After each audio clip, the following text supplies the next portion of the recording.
100 მილიონი ევრო თალიბების ავღანურ საზოგადოებაში ინტეგრირებისთვის. გადაწყვეტილება ლონდონის კონფერენციაზე 60 ქვეყნის წარმომადგენლებმა უკვე მიიღეს. თავის მხრივ ავღანეთის მთავრობამ თალიბანი უხუცესთა საბჭოს სხდომაზე მიიწვია.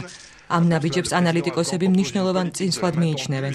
მათი აზრით ეს იმას ნიშნავს, რომ საერთაშორისო საზოგადოება კონფლიქტის მოგვარების ალტერნატიულ გზებზე რეალურად ფიქრობს. შეძლებს თუ არა ჰამიდ კარზაის გეგმა თალიბების მოხიბლას და მიიღებენ თუ არა მეამბოხეები ამ შეთავაზებას ჯერ კიდევ უცნობია. ამ დრომდე ექსტრემისტები მოლაპარაკებებზე უარს აცხადებდნენ. კარზაი კი დარწმუნებულია, რომ შეთავაზებული თანხის ოდენობა და სამუშაო ადგილებით უზრუნველყოფის გარანტია შედეგს გამოიღებს. ამის შესახებ პრეზიდენტმა გასულ კვირას სპეციალური განცხადებაც კი გააკეთა.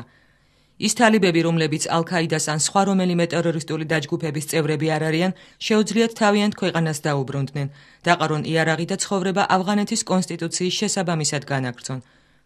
ეს შეთავაზება თალიბებისთვის პირველი არ ყოფილა.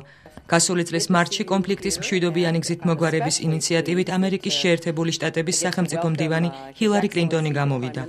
კონფერენცია ავღანეთის თემაზე მაშინ ჰააგაში მიმდინარეობდა. ჩვენ უნდა დავეხმაროთ ავღანეთის მთავრობას და ალ-ქაიდას ექსტრემისტებს შორის გავარჩიოთ ის თალიბები, რომლებიც ტერორისტულ დაჯგუფებას კრიმინალური მიზნით შეუერთდნენ მათგან, ვინც ამას გაუაზრებლად აკეთებს. ნებისმიერი მოლაპარაკება თალიბებთან პირდაპირ კავშირშია სამხედრო სტრატეგიასთან. ნატოს ძალების ხელმძღვანელს ამერიკის გენერალ სტენლი მაკკრისტალს მალე 37,000-იანი ქვედანაყოფი ეყოლება. ავღანეთის მოქალაქეები კი მშვიდობის დამყარებას უცდიან. მათი უმრავლესობა ცივ ზამთარს ღია ცის ქვეშ კარვებში ატარებს. ხალხი ყოველდღიურად იღუპება.